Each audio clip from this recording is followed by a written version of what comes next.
Buenos días, hermanos de la Iglesia Cristo Rey. Gracias al Señor por la vida nuestra. Y también buenos días a cualquier otra persona que tenga acceso a este video. Que el Señor lo esté bendiciendo. Necesario transmitir así por causa del aislamiento, pero hemos notado una gran bendición también en la transmisión del mensaje del Evangelio del Reino de los Cielos. Hoy es 19 de abril de 2020 y voy a transmitirles el mensaje dominical para animarnos en las promesas del Señor, pero también para recordar y reiterar los principios del reino de los cielos que nuestro Señor Jesucristo nos enseñó. Antes de ir al Evangelio de Juan, que es el transcurso del trayecto de la enseñanza que hemos llevado por algunos meses, voy a leer del Salmo 126 para motivarnos en esta mañana de domingo, día del Señor, día de salvación. Salmo 126 dice: cuando Jehová hiciere volver la cautividad de Sión, seremos como los que sueñan. Entonces nuestra boca se llenará de risa y nuestra lengua de alabanza. Entonces dirán entre las naciones: grandes cosas ha hecho Jehová con estos. Grandes cosas ha hecho Jehová con nosotros, estaremos alegres. Haz volver nuestra cautividad, oh Jehová, como los arroyos del Negev. Los que sembraron con lágrimas, con regocijo segarán. Irá andando y llorando el que lleva la preciosa semilla, mas volverá a venir con regocijo, trayendo sus gavillas. Un salmo hermoso que habla de la esperanza de aquel que siembra y de aquel que cosecha. En el salmo es la misma persona, con dos labores diferentes, pero precisamente la sección que vamos a mirar hoy de Juan nos habla en gran parte de esas dos labores que tenemos que realizar y que las dos se trabajan o se realizan con esperanza, con ilusiones y no con amargura y llanto de lágrimas de desilusión, sino al contrario, las lágrimas de que el Señor en algún momento dará la cosecha, o en nuestra presencia o en presencia de otros que segarán lo que nosotros hemos sembrado. Gracias al Señor por su palabra. Vamos a ir al Evangelio según San Juan, en el capítulo 4. Evangelio según San Juan, en el capítulo 4.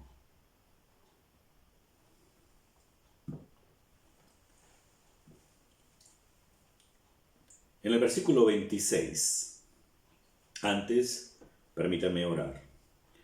Padre del cielo, gracias por la misericordia que has tenido con nosotros durante toda la vida y especialmente la reconocemos en estos últimos días, con tu iglesia, con los parientes, con las familias que están en las diferentes congregaciones, con el mundo entero también tu misericordia.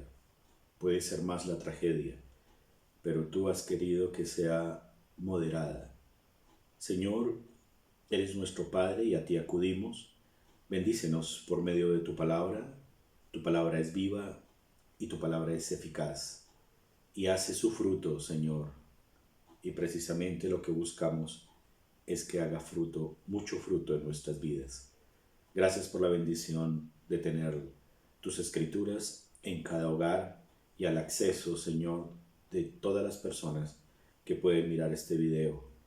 Que tú, Señor, estés bendiciendo tu palabra. En Cristo Jesús. Amén.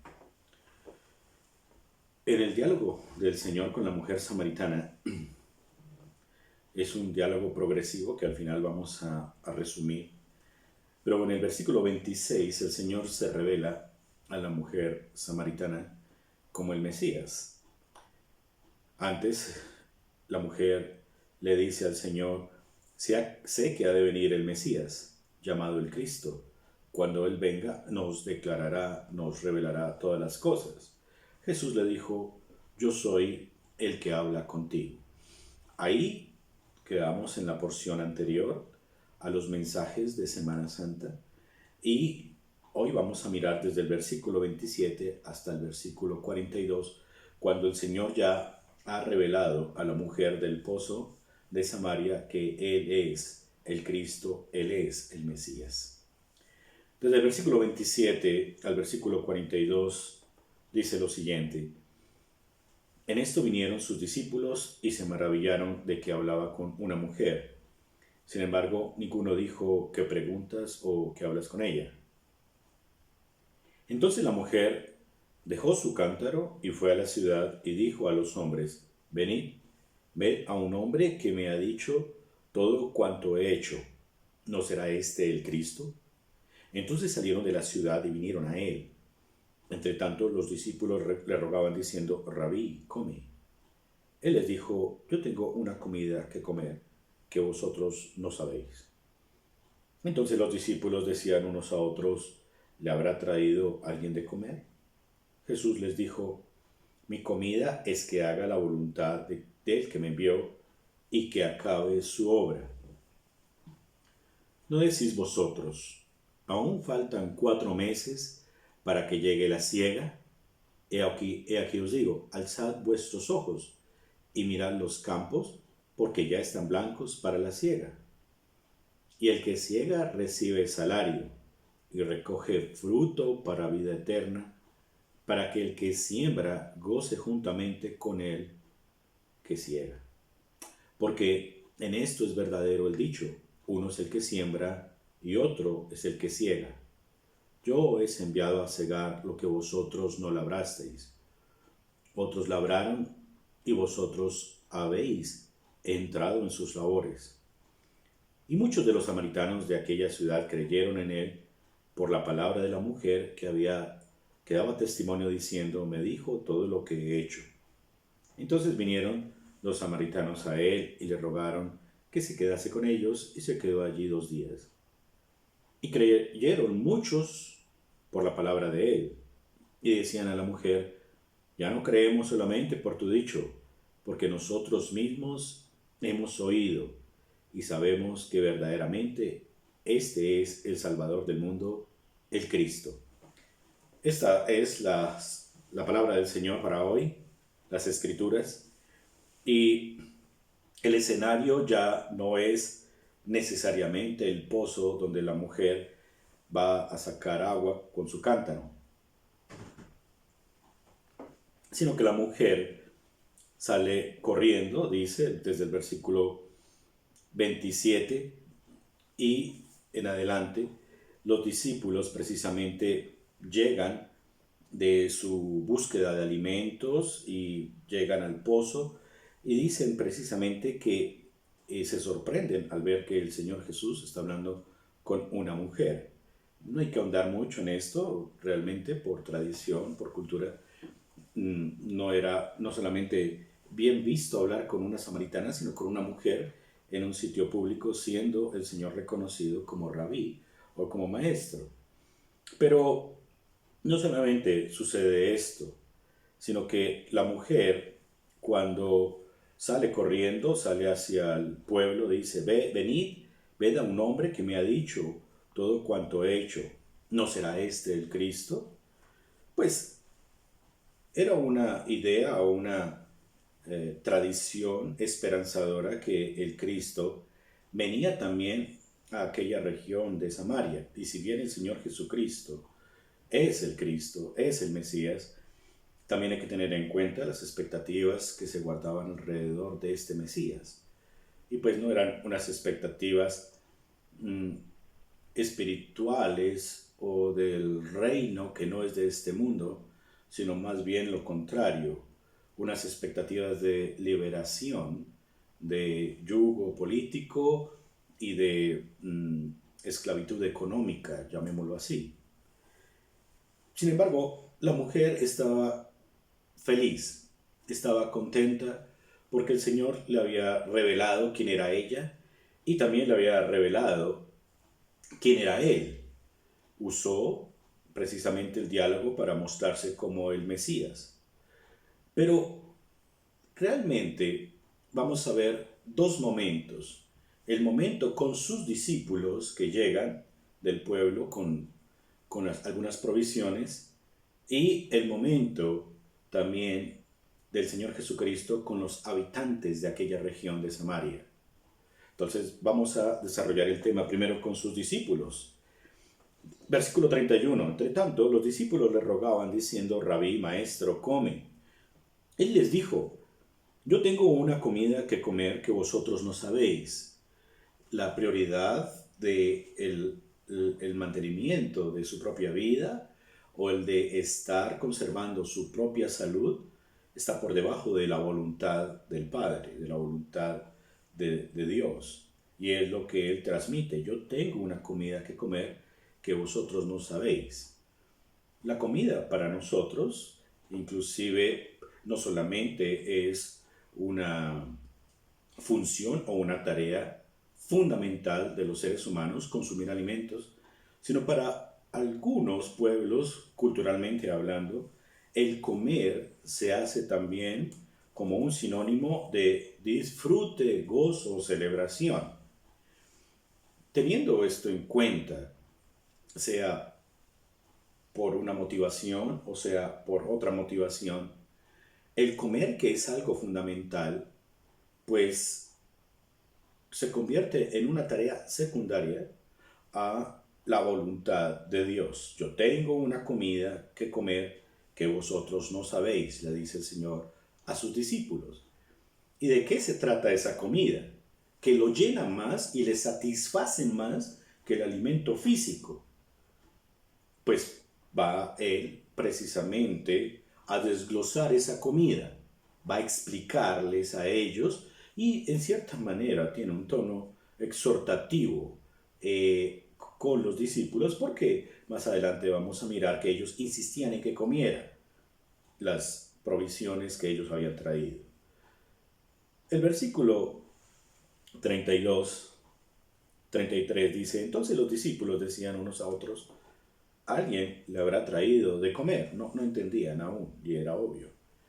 Jesús les dijo: mi comida es que haga la voluntad del que me envió y que acabe su obra. Esa es la comida del Señor. Mi comida es que haga la voluntad del que me envió y que acabe su obra. Sobre todas las cosas fundamentales de la vida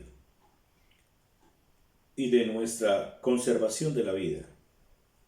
Y el mismo Señor lo dijo, que las áreas fundamentales para preservar la vida era el alimento, el abrigo y el techo. Él no lo está negando aquí, pero sí lo está subordinando y lo está posicionando en un punto en el cual ningún ser humano tiene el derecho de idolatrar esa función fundamental de consumir alimentos. Tiene que estar subordinada y tiene que estar sometida precisamente a hacer la voluntad de Dios hasta el final. No quiere decir que lo uno esté en contra de lo otro, sino que da a entender el Señor que cualquier tarea sobre esta vida temporal que tenemos, sobre esta tierra, no tiene el mismo alcance de estar haciendo la voluntad de Dios. Voy a explicarlo de otra forma. Lo he explicado en algunos contextos diferentes, pero vale la pena repetirlo o de recordar. Ningún ser humano en esta vida, por más que se lo proponga, tiene un proyecto personal en su vida. Mucho menos aquellos que conocemos la voluntad de Dios por las Escrituras. Es decir, el proyecto personal de crecer, de tener una familia, de tener unos niveles educativos, de trabajar o de hacer empresa o de viajar. Los seres humanos, las personas, siempre lo colocan como las metas para alcanzar. En el 31 de diciembre, muchas familias, en ocasiones, tradicionalmente en el brindis, tal vez exclaman: Yo quiero para el otro año alcanzar ciertas metas, yo quiero alcanzar ciertos logros, yo sueño con hacer esto o lo otro, o lo que no pude hacer este año que pasó, lo quiero hacer el otro año. Y no es que eso esté mal, está bien.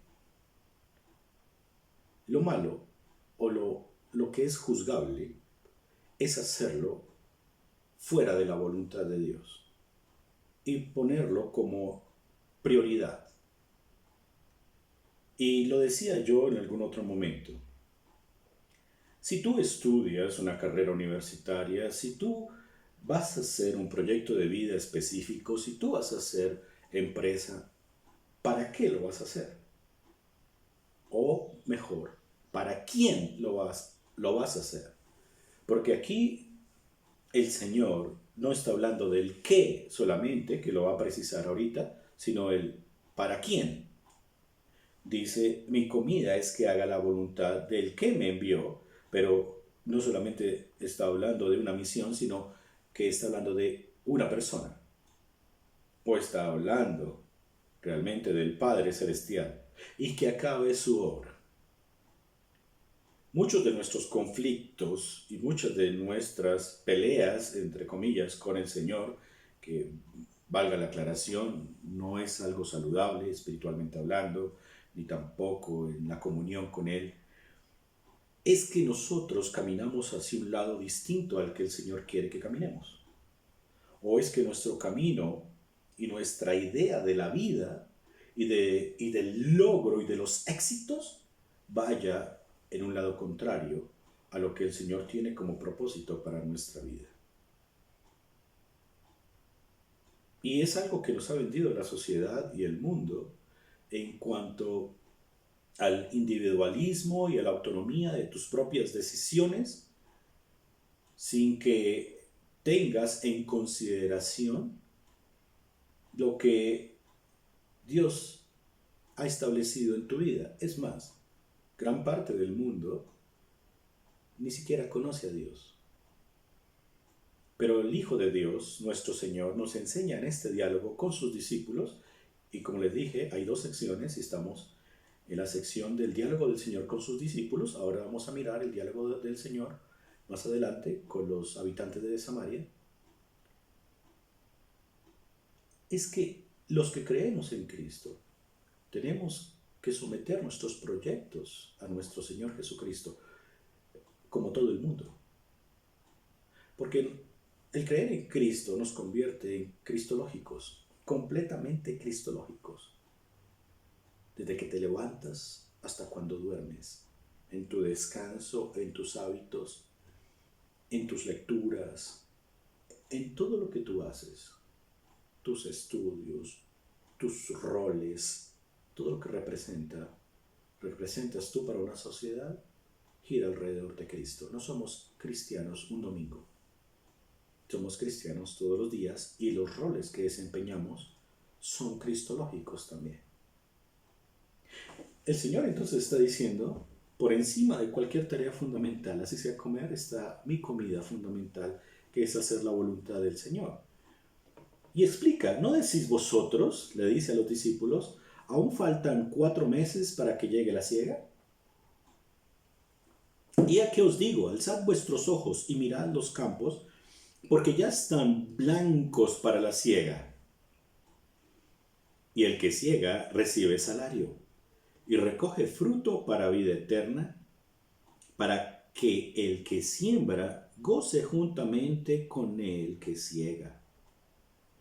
Porque en esto es verdadero el dicho, uno es el que siembra y otro es el que siega.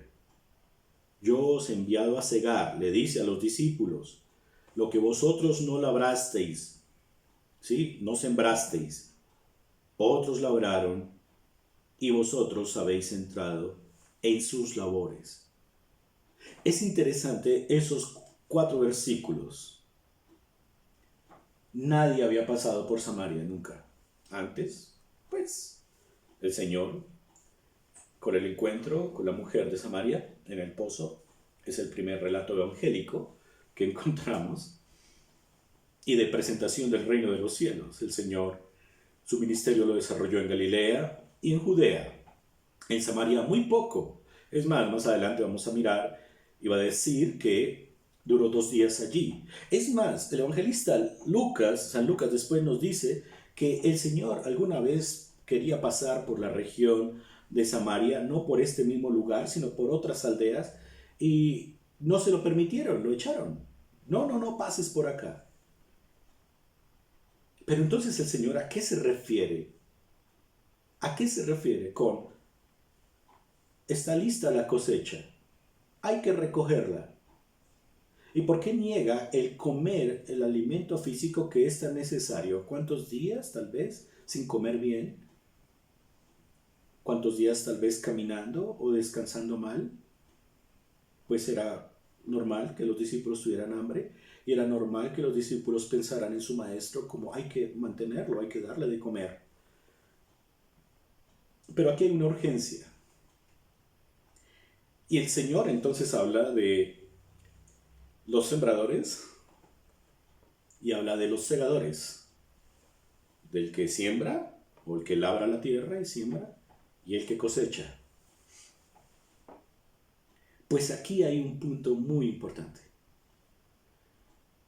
porque el Señor es el que está sembrando en Samaria en ese momento. Está sembrando la palabra de Dios, está sembrando el reino de los cielos, está diciendo en todo el diálogo con la mujer samaritana, aquí el reino de los cielos se ha acercado también aquí a Samaria. Se lo transmite la mujer con poquísimo conocimiento del reino de los cielos solamente identifica al Señor como un profeta y el Señor se le revela como Mesías. Sale corriendo y trae a los hombres del pueblo. Pero mientras es ese trayecto, el escenario se queda el Señor exhortando a sus discípulos diciéndoles: yo os he enviado a cegar lo que vosotros no labrasteis, otros labraron y vosotros habéis entrado en sus labores. La cosecha que se iba a recoger en ese momento, era algo que los discípulos ni se imaginaban. Es más, Juan, el evangelista, lo pone de una manera tan especial como obviamente es el único relato de la mujer samaritana, los sinópticos no lo tienen, de tal forma que abre y revela por el Espíritu Santo que la cosecha viene corriendo hacia él, que la cosecha viene del pueblo hacia él, que la que está sembrando es la mujer que fue al pozo. Sí, es el Señor en la mujer, pero la mujer le transmite a los hombres, según el texto, vengan, he encontrado un hombre que me ha dicho lo que yo soy, pero también el Señor le dijo quién era él y lo que venía a hacer. Entonces, esa es la cosecha. No es tiempo de comer. Es importante, pero no es eso. No es dejar de comer. Es saber que hay algo urgente y hay algo importante. Que hay una tarea urgente en este momento y es recoger la cosecha. Lo importante que es comer queda en un segundo plano. Discípulos amados, recojamos la cosecha que sembró la mujer con la que yo estaba hablando aquí en el pozo. Ya viene la cosecha. ¿No dicen ustedes que miran entonces el terreno y dice, dentro de 4 meses será la siega? Pero en ese momento no era de 4 meses, era ya. Y después, obviamente, en el desarrollo de la labor apostólica, pues va Felipe y va Pedro también, y también hay cosecha en Samaria. Pero en esta situación, Él está llamándonos la atención a que sembremos la palabra de Dios no sea que la cosecha sea instantánea e inmediata, para que disfrutemos, como decía el Salmo 126, entre lágrimas de gozo. Pero el Señor también aclara, porque en esto es verdadero el dicho, uno es el que siembra y otro es el que ciega, pero esos dos roles debemos hacerlos con gozo. Tu vida de cristiano está rodeado de esas dos tareas. De una forma u otra, tú estás sembrando cuando presentas el reino de los cielos, pero también estás cosechando bendiciones que tú ni siquiera sembraste, que tú ni siquiera pediste, que tú ni siquiera imaginaste que ibas a disfrutar. Pero en cuanto al progreso de la iglesia, se trata de esto. No es la elocuencia de quien habla, no son las estrategias de al alcance, no es el habernos puesto las metas de duplicar o triplicar el número de creyentes, no. Puede que eso ayude en algo, pero les digo, no mucho. Es lo que tú haces para el Señor como prioridad. ¿Estás sembrando la palabra de Dios? Porque lo que sí te digo es que estás disfrutando de una muy buena siega de la palabra de Dios. Lo que estamos haciendo en este instante, estamos disfrutando la gran bendición de la tecnología precisamente para transmitir la palabra de Dios.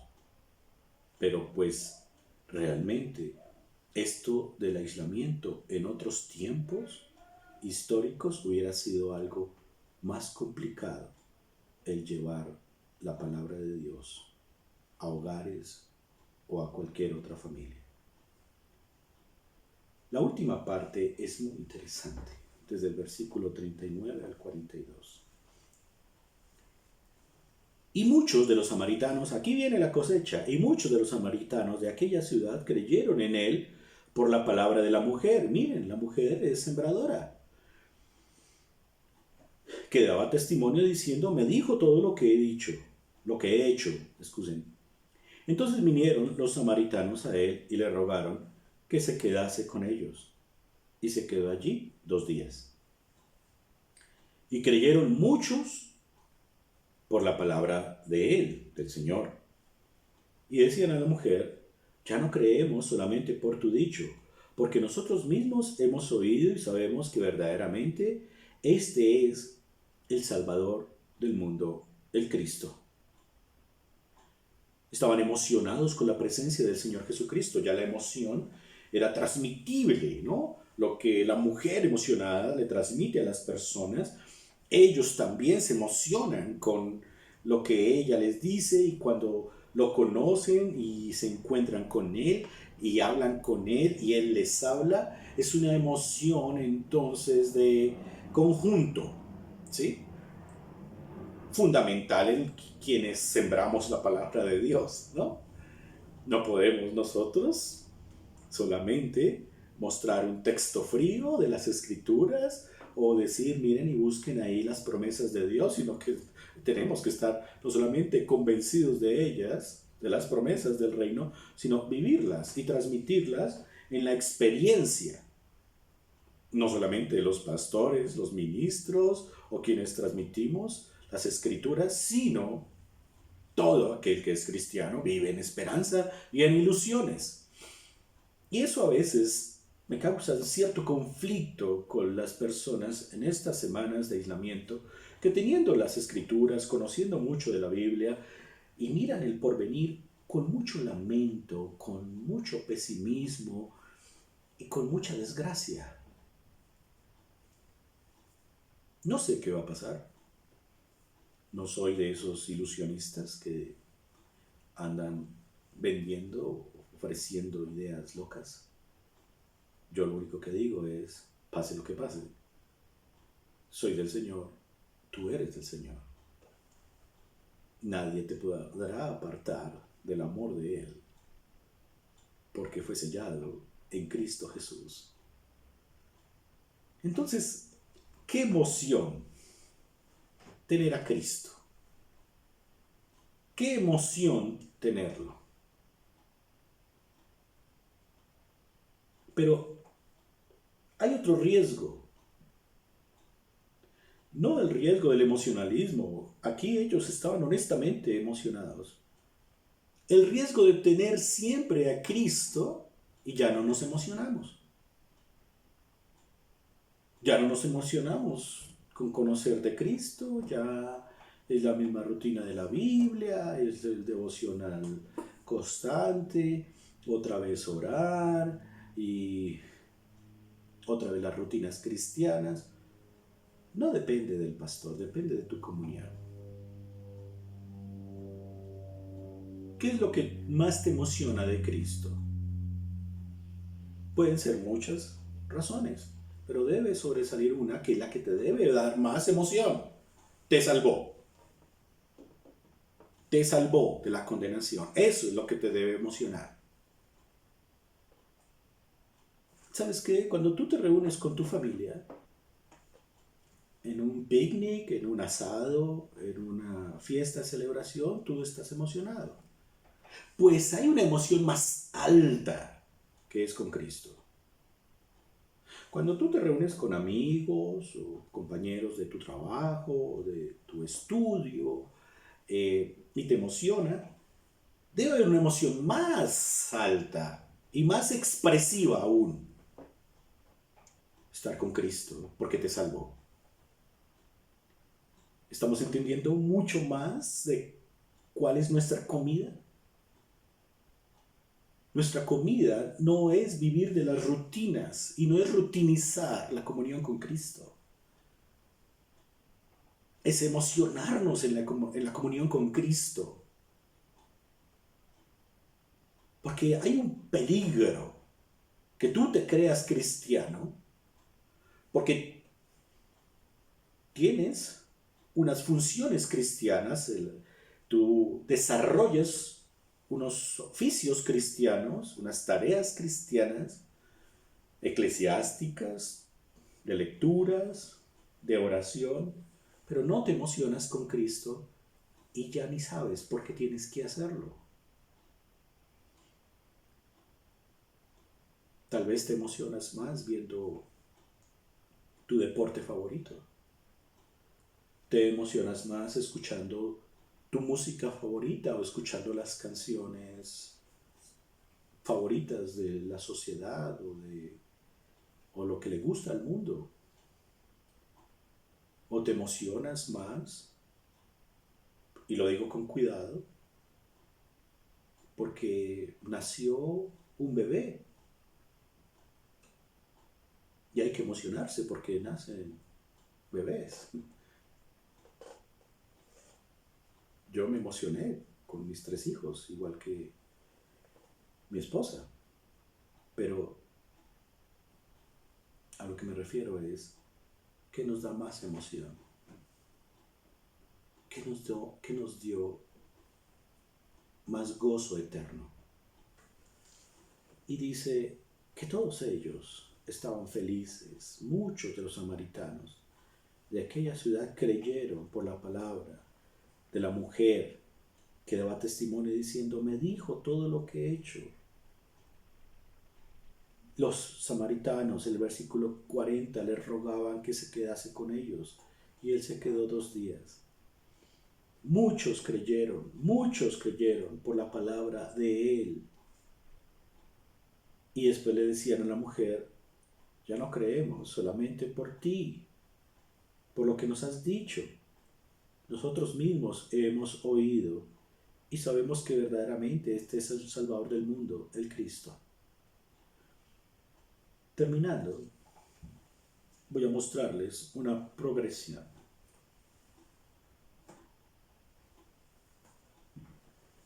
El capítulo 4 es realmente extenso y trata del tema del diálogo de la mujer de Samaria con el Señor. Pero les voy a mostrar cómo es que el texto va en una progresión hasta llegar al versículo 42. No me tardaré mucho porque es una lección básica y fundamental que en pocas palabras, sin decir yo mucho, pueden darse ustedes cuenta. El Señor, ya llegando al pozo, y los discípulos se han ido a comprar provisiones.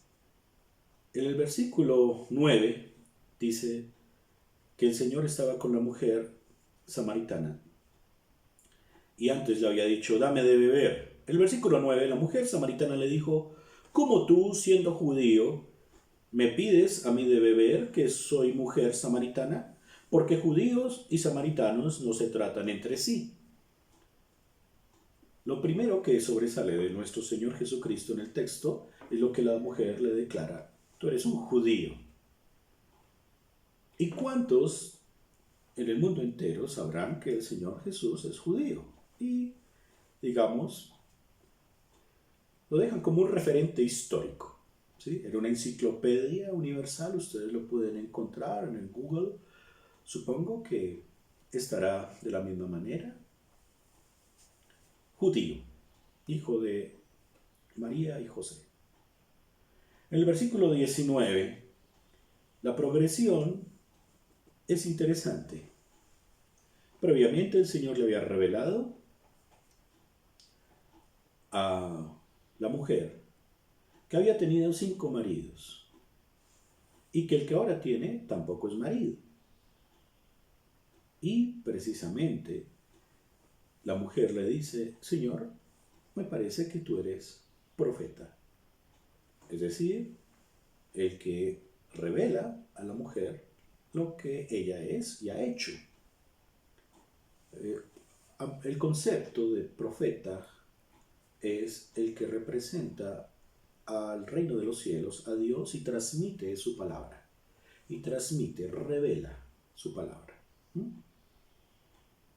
Y muchos, inclusive en el Islam, tienen a Jesús como profeta. En las escuelas del Islam tienen a Jesús como profeta.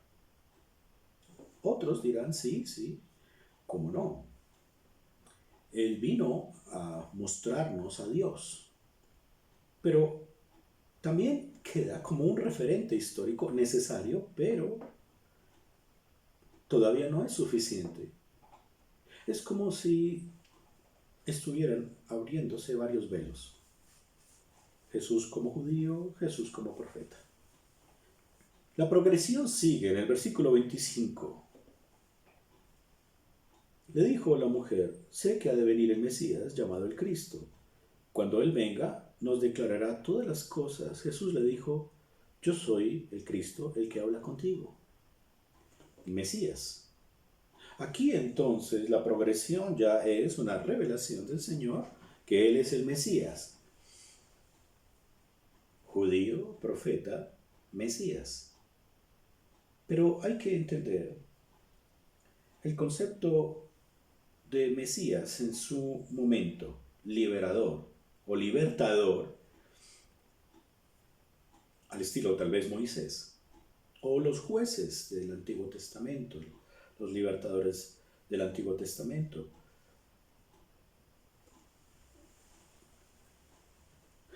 A lo que me quiero referir es, tú puedes decir que Jesús es Salvador, tú lo puedes creer y sigue siendo un referente histórico.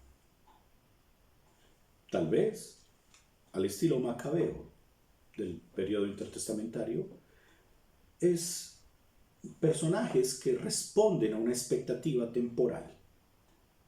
No necesariamente está hablando de el Mesías que nos llevará al cielo.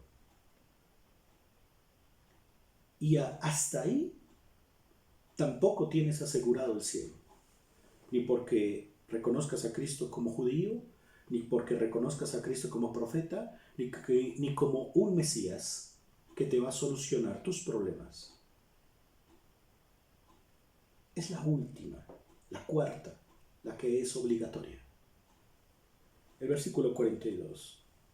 Y decían las personas que habían venido de la ciudad, y decían a la mujer, ya no creemos solamente por tu dicho, porque nosotros mismos hemos oído y sabemos que verdaderamente este es el Salvador del mundo, el Cristo.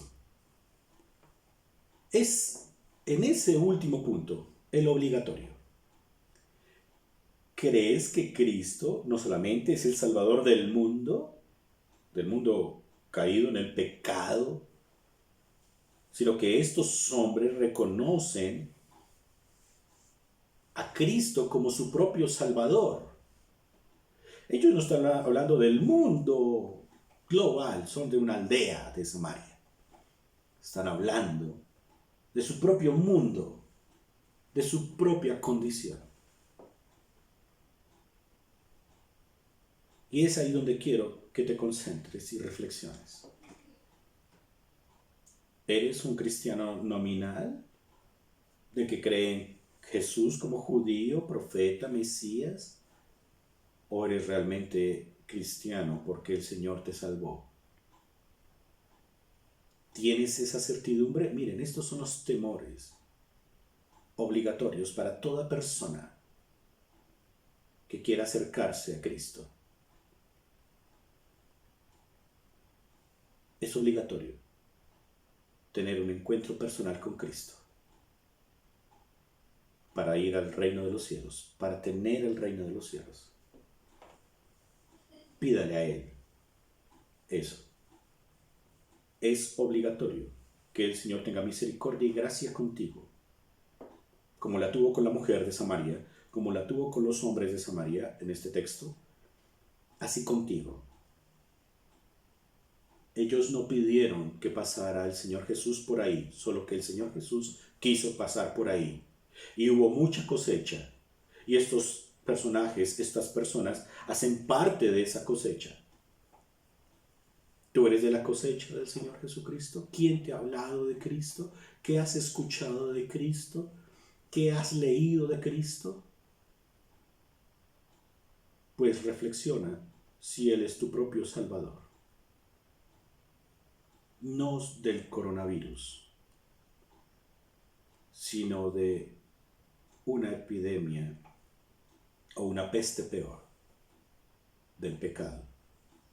Ese sí te aislaría completamente de las misericordias de Dios y de la gracia de Dios y del reino de los cielos. Algún día saldremos del aislamiento temporal, pero el que no reconozca a Cristo nunca saldrá de ese aislamiento. Siempre estará destituido de la gloria de Dios hasta que reconozcas a Cristo como Salvador. Que el Señor te bendiga. Gracias.